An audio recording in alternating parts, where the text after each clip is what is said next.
Hai guys, di video kali ini saya akan ngomongin soal European Central Bank yang menaikkan suku bunganya, berapa yang dia naikkan, kemudian ada soal Elon Musk, ada on-chain analisis Ethereum, dan ada beberapa info lainnya seperti tampilan baru High Block juga. Nama saya Kelby dan saya menyajikan informasi seputar fundamental, technical, dan on-chain analysis. Tonton video ini sampai akhir agar informasi yang lengkap dan bermanfaat, dan klik like dan subscribe untuk mendukung channel saya. Kita akan lihat untuk analisa technical analysis daripada harga Bitcoin terlebih dahulu. Kita lihat untuk time frame weekly-nya, meskipun hari ini adalah hari Jumat, tetapi yang kita lihat adalah sekarang harga Bitcoin itu sedang berusaha untuk naik ke atas daripada 200 weekly moving average-nya yang berada di angka 22.700 dolar, dan ini weekly close daripada Bitcoin itu harus di atas ini agar bisa kembali benar-benar bullish lagi, dan kemudian retest di daerah ini baru bisa melanjutkan ke harga yang lebih tinggi seperti ke 25.000 atau ke 28.000. Kalau kita lihat untuk indikatornya, MACD-nya itu hampir ke atas, cross ke atas, meskipun masih dalam posisi merah, tetapi sudah mulai membaik. Jadi ada semacam relief rally ini, itu dia membantu indikator untuk memperlihatkan hal yang lebih baik lagi. Namun untuk time frame yang lebih kecilnya kita tetap perlu berhati-hati, karena kalau kita lihat untuk time frame daily-nya ini ada dua candle yang turun di 2 hari lalu dan lusa kemarin.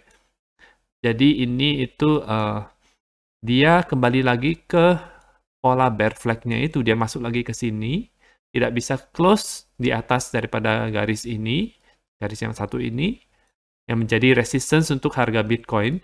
Dan hari ini dimulai juga dengan penurunan, dan dia sempat naik ke sini ya teman-teman. Sempat naik ke sini ke resistance-nya persis. Kemudian hari ini dimulai dengan penurunan ya. Tapi untuk hari ini belum close, jadi masih ada kemungkinan dia untuk naik lagi. Kira-kira sampai berapa? Itu kita akan lihat untuk time frame 4 jamnya itu.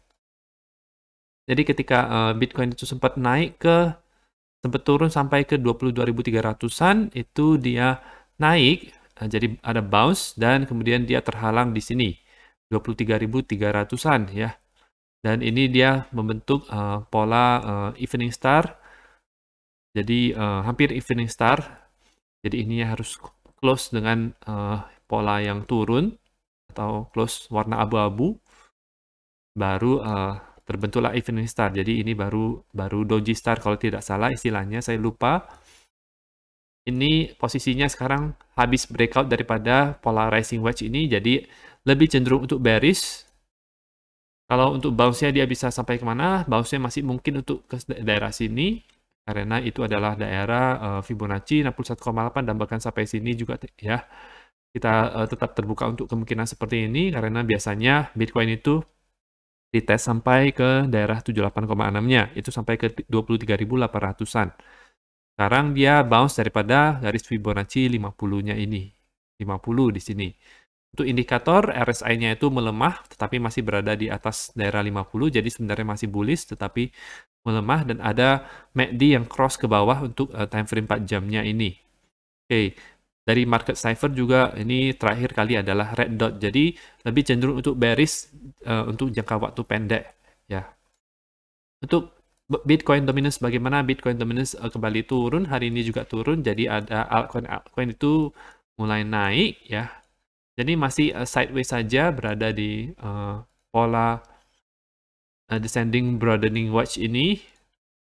Jadi dia pola seperti ini itu sebenarnya cenderung untuk bullish, karena biasanya itu kalau misalnya dia mengarah ke bawah, biasanya itu nanti dia akan breakout ke atas. Tendensinya itu seperti itu, dia akan breakout ke atas. Harga Ethereum bagaimana? Harga Ethereum masih saja berada di level ini di 1.500-an. Sudah ada banyak wick yang terjadi di daerah ini. Ada 1, 2, 3, 4 kali. Apakah ini menunjukkan pelemahan daripada Ethereum? Kalau kita lihat rata-rata kalau misalnya dia sudah nge-wick seperti ini dalam waktu beberapa hari itu mungkin menunjukkan semacam pelemahan daripada harganya, sehingga dari situ dia harus turun ya teman-teman. Ini juga, ini ada banyak wick-nya. Jadi menunjukkan bahwa dia membuat semacam lower high di sini. Jadi sangat jelas sekali ada lower high di sini. Atau apakah dia membentuk pola yang lainnya, itu masih belum jelas. Dia masih baru setengah jadi masih harus menunggu.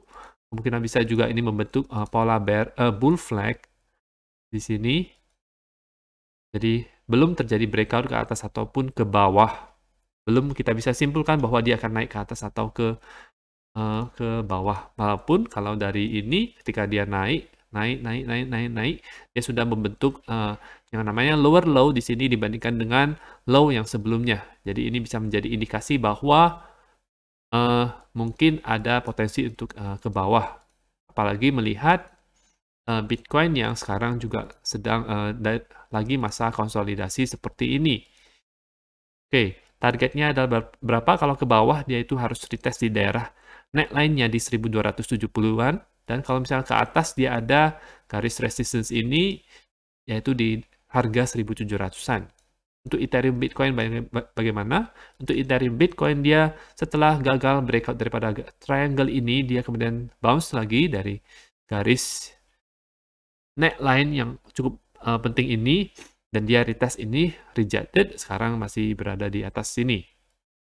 Oke, dari MACD-nya masih bullish, ini juga masih bullish, namun di sini membentuk semacam lower high ya. Oke, dan ini adalah sekalian update soal on-chain analysis Ethereum. Pemegang-pemegang Ethereum itu mengubah secara drastis behavior-nya atau kelakuannya itu setelah tanggal 13 Juli price bottom. Jadi setelah price bottom tanggal 13 Juli di sini itu di harga, kita lihat dulu, yaitu di harga $1000, itu whale Ethereum itu dia mengubah perilakunya, di mana ini ada beberapa whale yang dibagi menjadi 1000 sampai 10.000 koin ETH, 100 sampai 1000, 10 sampai 100. Yang biru itu adalah yang ini, yang kuning itu adalah yang ini, yang pink itu adalah ini. Jadi kalau kita lihat yang berpengaruh terhadap pasar itu adalah yang biru dan yang kuning. Dan yang biru ini dia banyak sekali mengeluarkan Ethereum-nya itu dari wallet yang mereka gunakan. Dan sama juga yang dilakukan oleh Shark daripada Ethereum, yang kuning ini itu juga mereka drop, tapi mereka dropnya itu mild saja, tidak sebesar daripada whale di sini. Ya, mungkin mereka ingin menjual rally daripada ini, dan kemudian membelinya di bawah lagi ya. Jadi apalagi kalau whale itu memiliki kemampuan untuk menggerakkan harga, jadi sangat wajar dan bagi mereka untuk menjual dan harganya itu bisa turun ya. Oke, mumpung ini lagi bullish, orang-orang FOMO beli ini. Menurut saya ini juga terlalu tinggi ya teman-teman untuk membelinya, karena secara harga Ethereum Bitcoin dia tiba-tiba naik sangat cukup drastis sekitar 40%, jadi terlalu tinggi untuk membelinya. Lebih baik beli di daerah. Kalau dia membentuk higher low di sini, lebih baik membeli di 0,05-an. Dan lebih baik membeli di 1200-an di daerah sini daripada di sini. Atau kalau misalnya dia naik lagi, berarti kita cari altcoin yang lain. Masih ada banyak kesempatan untuk membeli altcoin ya. Jadi ini perlu kita waspadai ya teman-teman untuk ininya, whale daripada Ethereum. Dan ini ada penampilan baru daripada HighBlock, di mana dia mengeluarkan new premium tool yang bernama Liquidation Levels Heat Map, dan tampilannya itu seperti ini. Istilahnya ini adalah harga Bitcoin. Ini adalah harga Bitcoinnya itu sekarang. Jadi sempat ke 34.800 kalau tidak salah. Kemudian jadi ini cukup update. Kita bisa lihat kalau level-level likuidasi yang besar itu nominalnya itu adalah yang terang. Jadi terangnya itu seperti ini. Terangnya yang kuning kalau misalnya tidak terlalu banyak, level likuidasinya itu tidak akan diincar oleh whale karena percuma juga. Itu adalah yang warna gelap seperti ini. Kita lihat kalau di atas 34 20, saya lupa, harga di atas 24.300 itu cukup banyak level likuidasinya, jadi bisa saja harga Bitcoin dibawa ke situ untuk melikuidasi orang-orang yang main futures, kemudian ke bawah masih ada potensi ke bawah juga, jadi makanya sangat mungkin untuk ke bawah karena ini jumlahnya cukup banyak, bervariasi, bahkan di bawah 17.500, mungkin bisa sampai ke 15.000, jadi di daerah 16.000, 17.000 itu level likuidasi untuk orang-orang yang ngelong itu cukup banyak. Jadi harga bisa dibawa ke situ untuk whale permainkan dan mereka bisa cuan dari situ. Originalnya adalah seperti ini penampilannya. Jadi agak susah dilihat untuk orang-orang. Tapi yang sekarang ini goal mereka adalah membentuk hal yang lebih mantap lagi dan lebih baru lagi. Dan bisa melihat 12 jam lalu, 7 hari lalu, 1 bulan, 3 bulan, 6 bulan, 1 tahun lalu. Ya, dan mereka juga bisa melihat dengan lebih detail lagi ya teman-teman. Jadi ini kelihatan lebih detail, jauh lebih detail. Ini kayaknya untuk dalam 1 hari.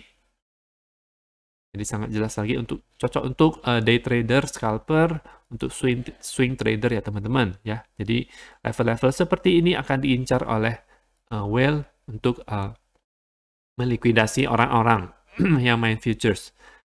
Nah, itu adalah liquidation heat map, cukup menarik menurut saya. Dan ini ada info sedikit mengenai kalau misalnya teman-teman main game, ada MMO, Infinity Realms, kemudian GTA 5, ada main Minecraft, teman-teman bisa manfaatkan kesempatan ini untuk memainkan game tersebut dan bisa mendapatkan NFT, mengumpulkan NFT, membeli NFT, di situ bisa menjual NFT juga. Itu dikembangkan oleh My Metaverse yang bergerak di blockchain engine dan Infinity. Jadi teman-teman bisa cobain, ini ada Minecraft servernya, Survival Infinity, GTA 5 server, Infinity Auto, dan lain-lain. Itu menurut saya game blockchain itu akan menjadi game masa depan, di mana akan banyak orang yang akan memainkan game blockchain tersebut karena itu menghasilkan uang buat mereka. Sama seperti dulu, memang game blockchain sekarang di China atau dianggap remeh, tidak dipandang. Tetapi kalau misalnya kita lihat dari sejarah game-game mobile di HP itu juga sama seperti itu. Ketika dulu game mobile muncul, dibilang tidak bagus, grafiknya tidak bagus, terlalu sederhana. Game-game komputer yang tetap lebih bagus, atau game-game konsol PS4, PS5, Xbox itu yang lebih bagus.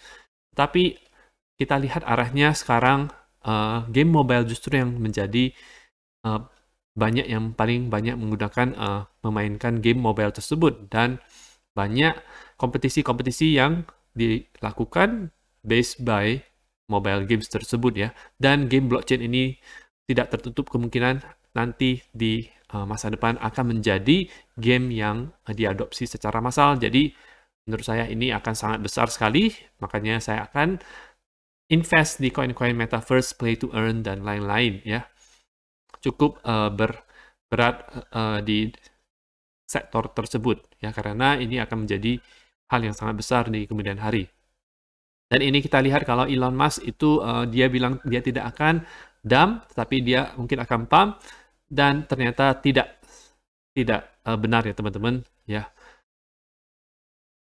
Ini adalah tepat 1 tahun lalu, 22 Juli 2021, tetapi nyatanya pada hari kemarin itu ada news di mana dia Teslanya itu menjual Bitcoinnya sebanyak 75%. Jadi kita tidak boleh percaya apa yang influencer atau orang-orang kaya itu omongkan. Ya mereka hanya berkata seperti itu untuk mendapatkan apa yang mereka inginkan ya. Kita tidak boleh percaya 100%. Dan ini ada European Central Bank yang menaikkan suku bunganya sebanyak 50 basis point pertama kali sejak 11 tahun, berarti sejak 2011. Ini mereka menaikkan sampai suku bunga mereka itu 0%, karena sebelumnya adalah suku bunga mereka itu di minus 0,5% kalau tidak salah. karena mereka dalam kondisi yang tidak harus membuat market lebih banyak spend. Jadi caranya adalah dengan membuat suku bunga yang negatif, dan ketika ini suku bunganya itu dibuat 0, jadi itu lama-lama akan plus, jadi orang-orang akan lebih menyimpan uangnya, sehingga inflasi itu juga bisa ditekan melalui kenaikan suku bunga ini. Dampaknya apa? Dampaknya tidak terlalu signifikan kepada Bitcoin, ya. Yang lebih signifikan itu kenaikan interest rate di Amerika, ya. Nah, itu saja untuk informasi pada hari ini. Semoga bermanfaat. Tetap dukung channel saya dengan mengklik like dan subscribe, dan nantikan video saya selanjutnya.